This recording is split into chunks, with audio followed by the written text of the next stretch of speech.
I'm Mitsuma Kataoka and you are watching NewsX World. Let's take a look at some of the top stories. Israel has continued its barrage expanding military on Gaza City with a goal of sieging the city entirely. As reports from Gaza Health Minister says 60 Palestinians have been killed, and as Hamas continues to warn that the Israeli hostages' lives are at risk.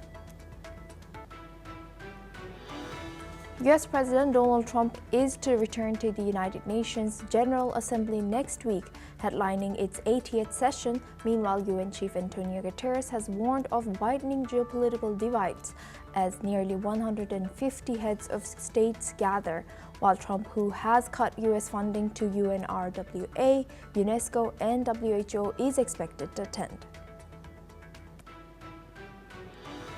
US President Donald Trump has warned that bad things will happen if Afghanistan does not return control of the strategic Bagram airbase to the United States, declining to rule out a new troop deployment, the base which was abandoned during the 2021 US withdrawal, as Afghan officials reject the idea of a renewed American presence.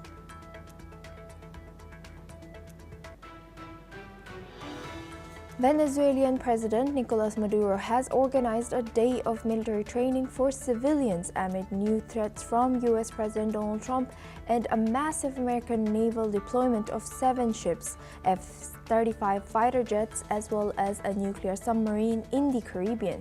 Defense Minister Vladimir Pedrino Lopez has accused Washington of waging an undeclared war.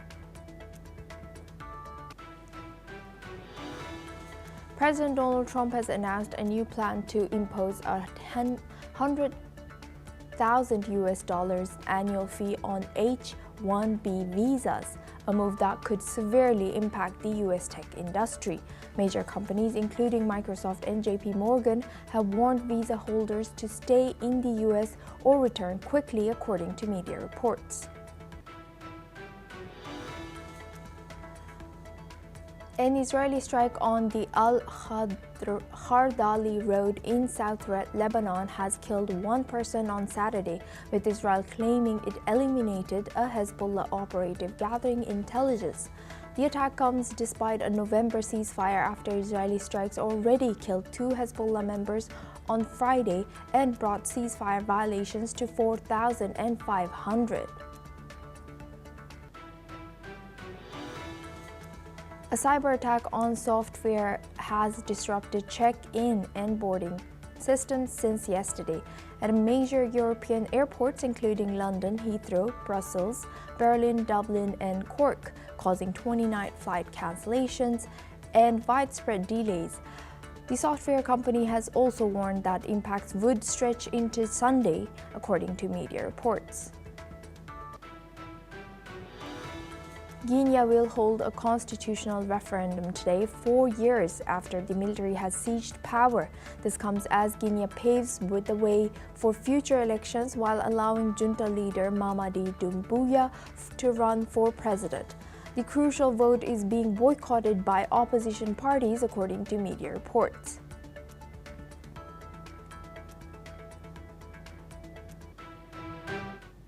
Ukrainian President Volodymyr Zelensky has called for strong sanctions from the United States against Russia.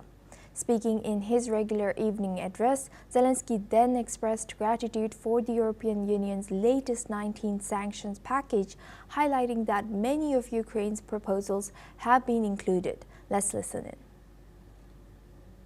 Наблизив узгодження 19-го пакету санкцій проти російської агресії. Очікуємо на затвердження. Швидко синхронізуємо пакет в Україні. Енергоресурси Росії обмежуються, і також інфраструктура тіньового флоту буде новий тиск. Також криптовалютні схеми, які росіяни використовують саме для обходу санкцій. Європа буде протидіяти. Дякую. Дякую, що українські пропозиції до санкційного пакету Євросоюзу багато в чому враховують. He now expects the U.S. to take similar action, adding that Europe has already done its part to tighten pressure on Russia.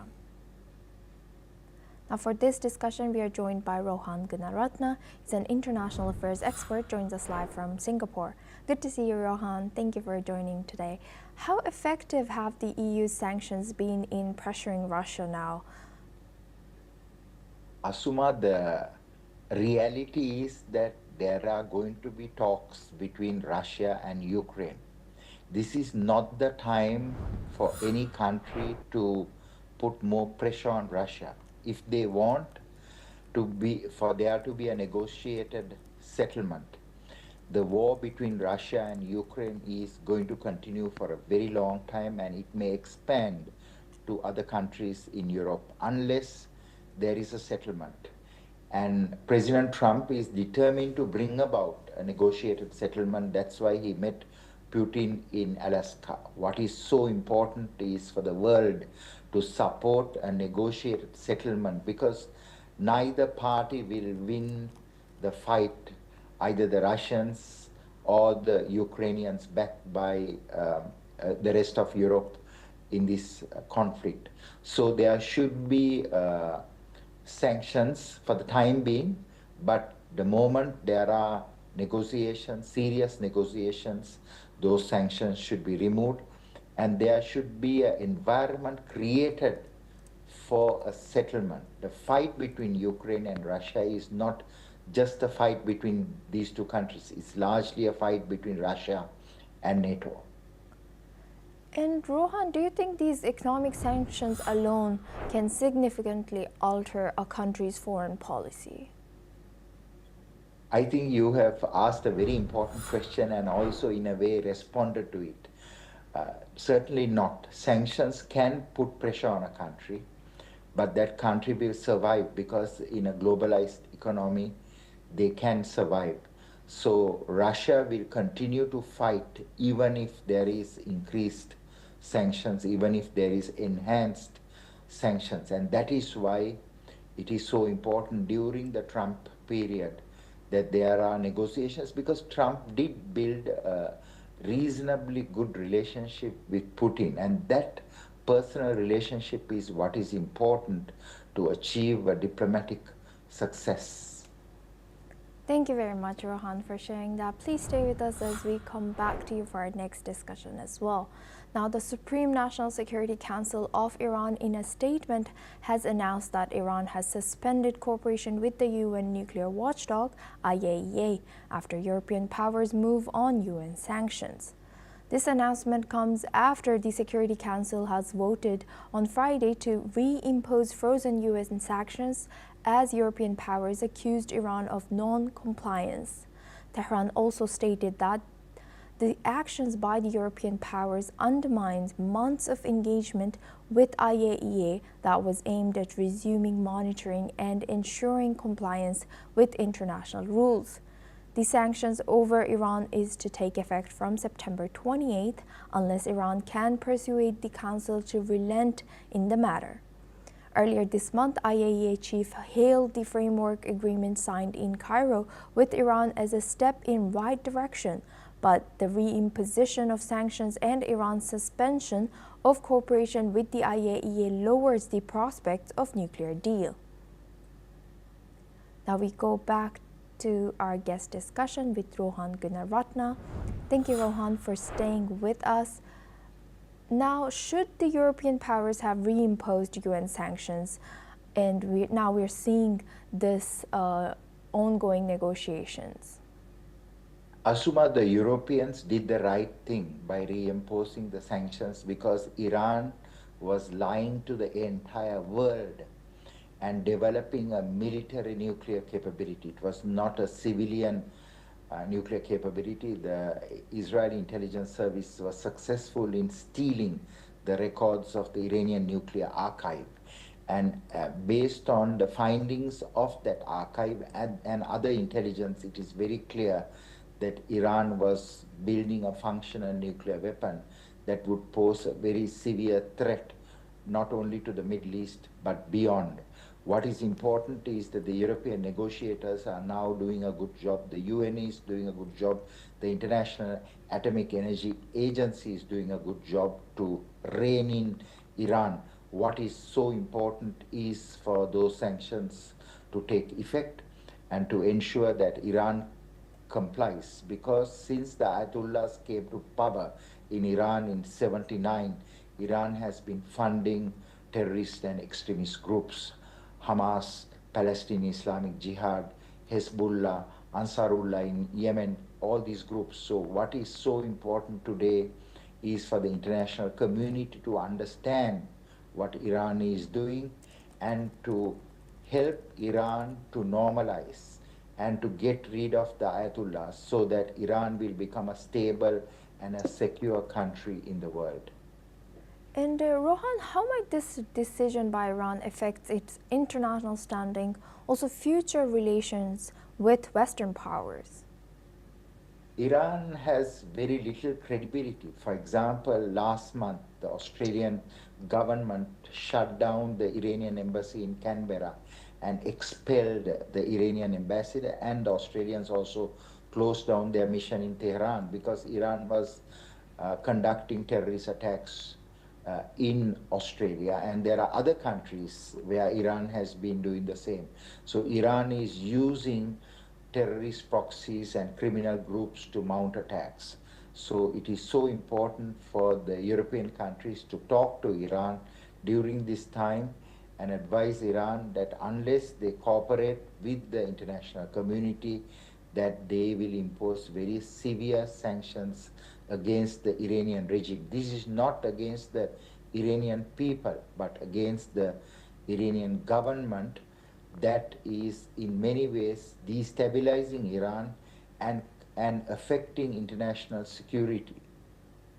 Thank you very much, Rohan Gunaratna, for joining us and sharing your insight as an international affairs expert. Now we move on to our next news. The White House has announced the details of the TikTok deal. According to the statement, Americans will hold 6 of the 7 board seats, with 1 seat occupied by ByteDance, the parent company of TikTok. As part of the agreement, ByteDance will retain less than 20% of the joint venture overseeing TikTok's operations in the United States. The deal also includes provisions to secure and retain TikTok's algorithm in the U.S., ensuring it is operated independently of ByteDance's control. Additionally, the data of American users will be stored in the United States on a cloud platform managed by Oracle. This development follows months of negotiations between the U.S. and China. The U.S. administration had raised concerns that TikTok's algorithm and the data of American users could be used against it, leading to demands for the sale of TikTok's U.S. operations. Now for this discussion, we are joined by Andrew K.B. Long. He's a China strategist, joins us live from Hong Kong. Thank you very much, Andrew, for joining us today.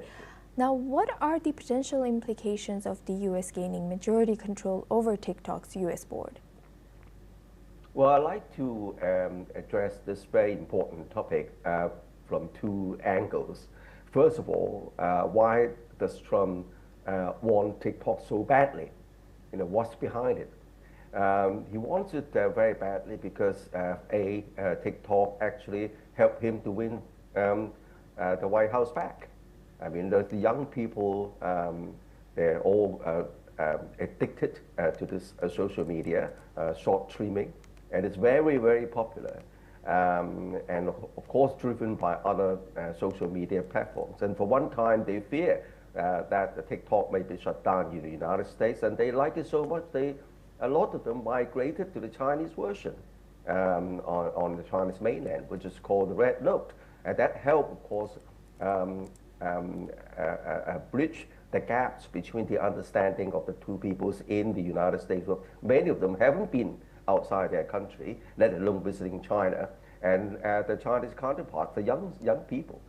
There's also signified by the death of Charlie Kirk, and that represented a momentum of the dynamics in the United States, focusing on American traditional values, the family and the young people, and it's very, very powerful in American politics, particularly with the coming midterm elections. And last but not least, of course, is the fear of national security, the data which are driven by algorithms controlled by China, could seem to be impacting on American security. So this deal is trying to address these 3 points. Now, what is it on Beijing's side? Of course, the TikTok is not just in the United States. It's very popular in the rest of the world, in Europe, in Latin America, in Africa, all over the world. And of course, as I said, even before TikTok was invented, the original Chinese version, of course, very, very popular. And then this, at the time of the 4th and 5th Industrial Revolution, there's a borderless connectivity. But then it's all driven by the algorithms. Now, the algorithms are controlled by the Chinese company Big Dance. And of course, what is the TikTok deal only refers to the American, the TikTok platform. No doubt that would be, the algorithms would be controlled by the American, especially developed algorithms for the American market, possibly controlled by the board. Then is out of the board majority controlled by the Americans and by Oracle. And Oracle is, of course, is a very staunch Trump ally. And then his son is also bought Paramount, which is the owner of CBS News. And this makes Oracle the largest media company in the United States. So I think that you can see that all the dynamics are played. But then it's likely that Beijing wants to retain the global algorithms and it's likely to engineer a different algorithms for the American market together with the sale of the American TikTok platform to the Oracle controlled company. I think that's behind all the narratives on the surface, but still it is a breakthrough. And then this breakthrough is not only about TikTok, it augurs well for a closer relationship between the United States and China and a possible direct meeting between President Trump and President Xi. Thank you very much, Andrew, for always joining us and sharing your insight. Now we move on. The U.S. Trump administration has announced a sweeping change to the H-1B visa program, asking companies to pay a $100,000 fee for worker petitions. The announcement that came yesterday is part of President Trump's wider immigration crackdown since taking office in January and represents the most significant shift in temporary employment visas. Following the announcement, the White House spokesperson Kelly LeVitt has taken to X to clarify the details regarding this new H-1B visa fee. According to her, the new fee is a one-time charge that applies only to new applications. It does not apply to existing visa holders or to those renewing their visas or to any applications filed before the 21st of September. The change takes effect at midnight on September 21st, and current visa holders will not be charged upon re-entering this country. In response to the announcement, companies including Microsoft, JP Morgan, and Amazon have advised employees on H-1B visas to remain in the United States or to return before the deadline to avoid any uncertainty. Meanwhile, India's Ministry of External Affairs has also put out an official statement saying that it is studying the implications of the measure and noting that industry on both sides has a stake in innovation and economic growth. The Indian government has also pointed to the humanitarian disruptions for families and hoped such issues will be suitably addressed by U.S. authorities. Now for this discussion, we're joined by Dr. A.J. Dua. He's a former Secretary of Commerce and senior economist, joins us live from New Delhi. Thank you very much for joining us. Welcome to NewsX World. Now, Doctor, what could be these broader economic diplomatic consequences of a 100,000 fee on U.S. and India relations? Thank you very much. While our Ministry of External Affairs has said it's studied in detail the regulation issued yesterday and what its consequences would be, I would hazard to say that it's not going to be very positive. like in the case of the tariff on Indian exports, goods and services, which was levied, goods basically at this stage, which was levied a couple of months ago, has not been positive. I do fear that this would check the number of technically qualified persons from India who have been contributing hugely to the development of science, technology, engineering, maths, so-called STEM fields in the United States, that could get disrupted. And it's not to anyone's advantage, be it the Indians or the United States, if a sudden disruption takes place. I think only because of enforcement, ease of enforcing, no time has been given. The regulation is made yesterday, made effective from late tonight, 2 days. So people where they are, virtually they are getting stranded. They would get stranded. And certainly one purpose of the United States, that of the Treasury benefiting from it, about which President Trump himself has talked about, that will get served. And that might be, I would look at it as a short-term benefit to the United States.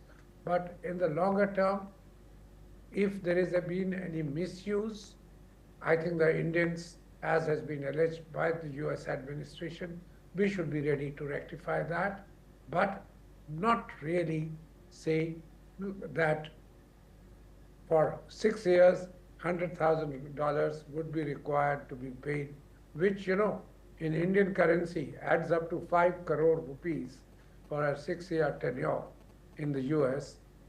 So only those companies would employ the Indians, those or who they think can bring value of 5 crores plus their own perks and salaries. That could make things expensive for the US companies, because a large number of US companies have employed such Indians. And of course, Chinese, we happen to be the biggest beneficiary, 70 to 72%, varying in the last 3 years. And in number, over almost 400,000 people per year.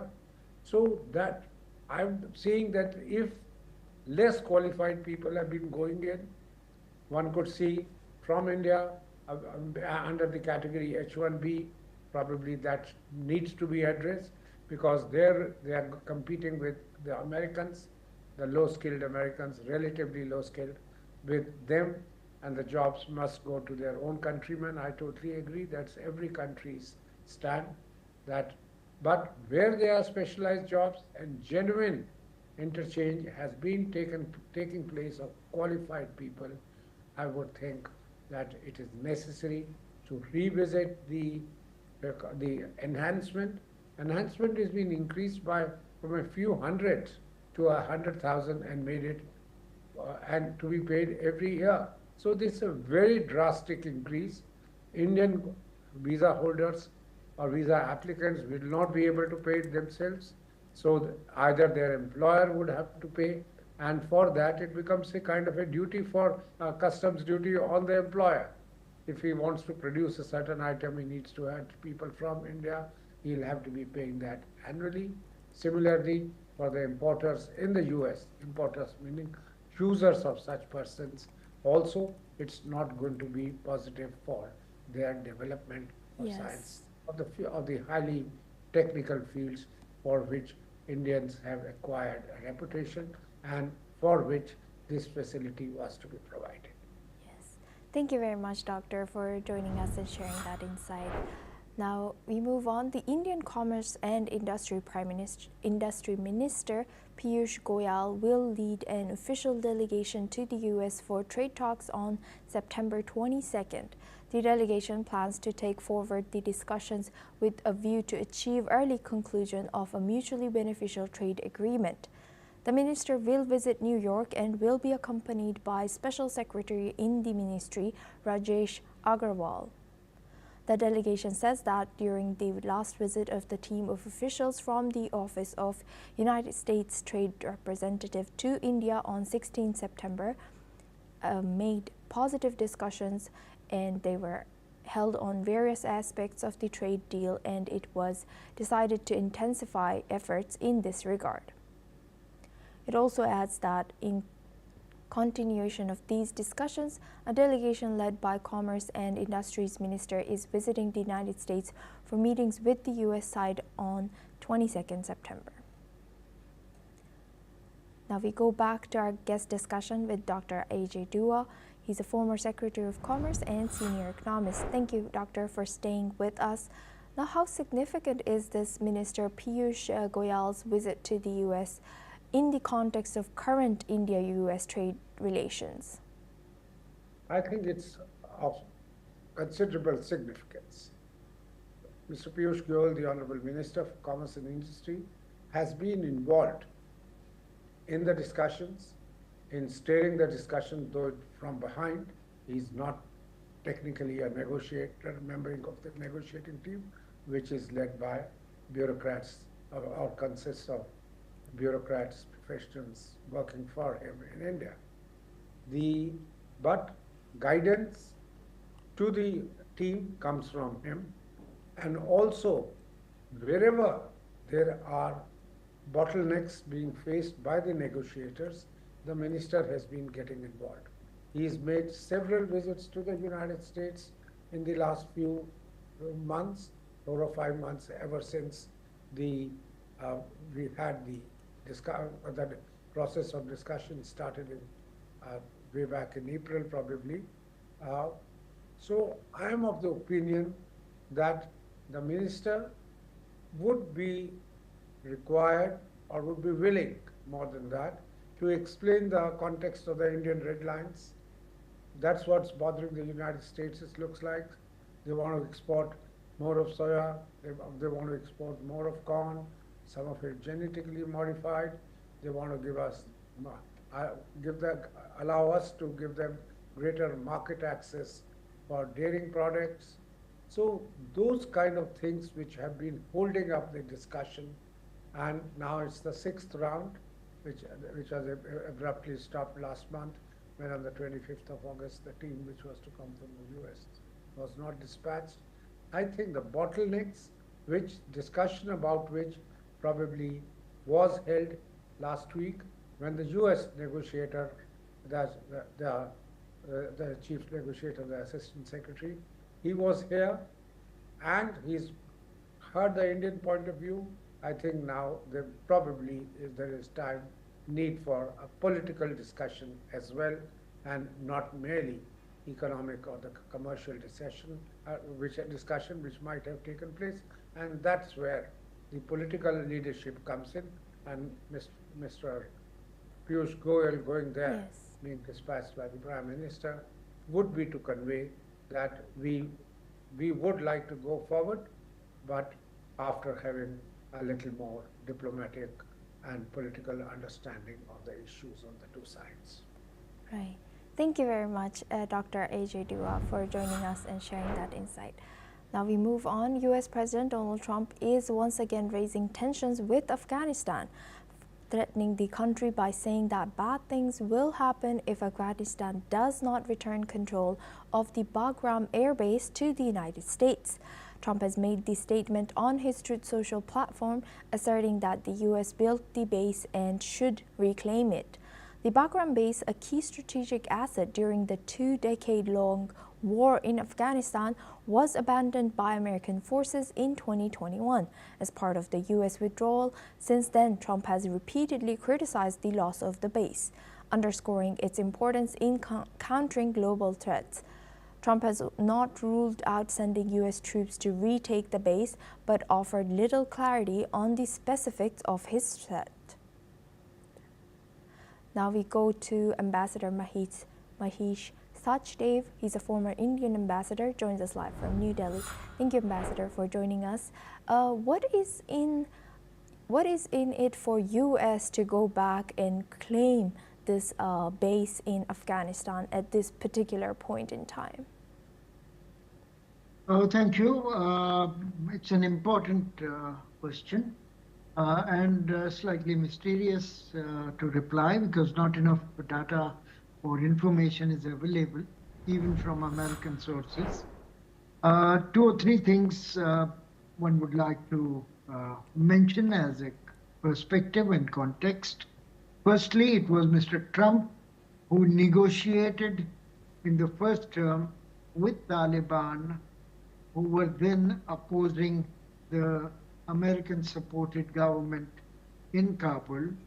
He negotiated with them in Doha about the withdrawal of American troops.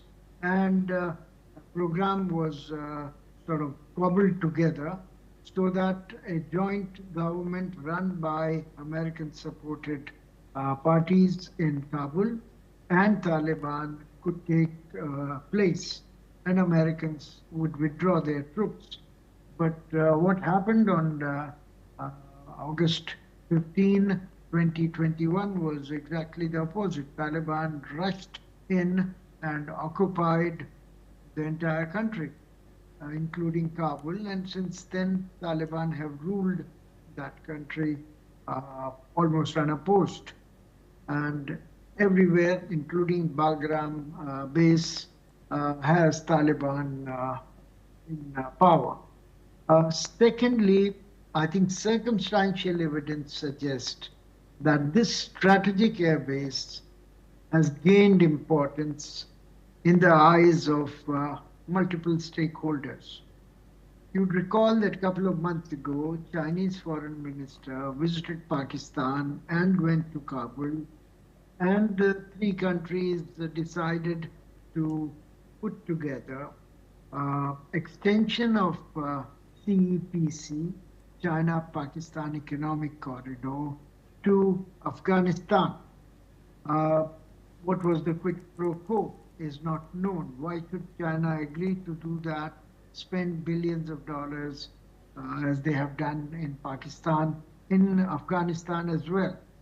That could be, the Bagram airbase could be one such quid pro quo.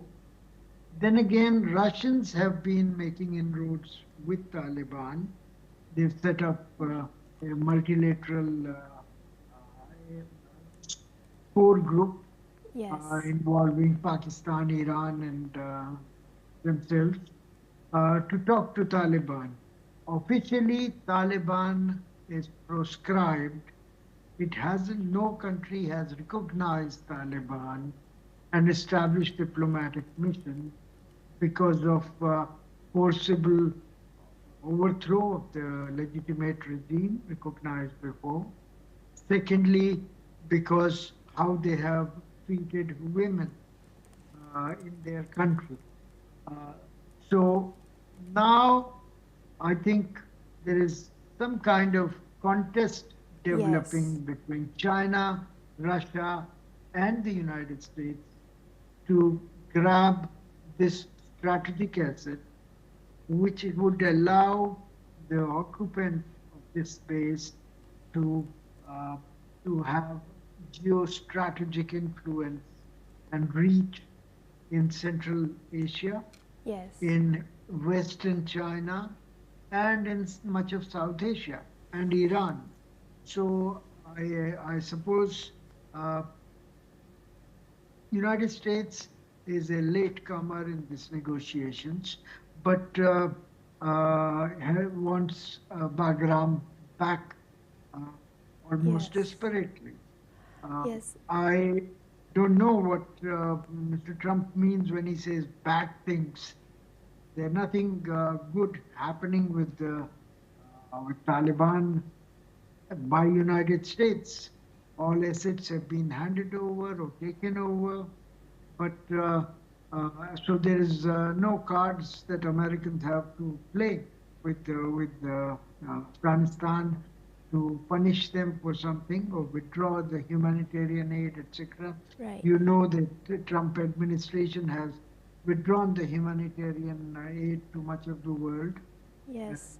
Disbanded Ambassador, agencies, etc. Thank you.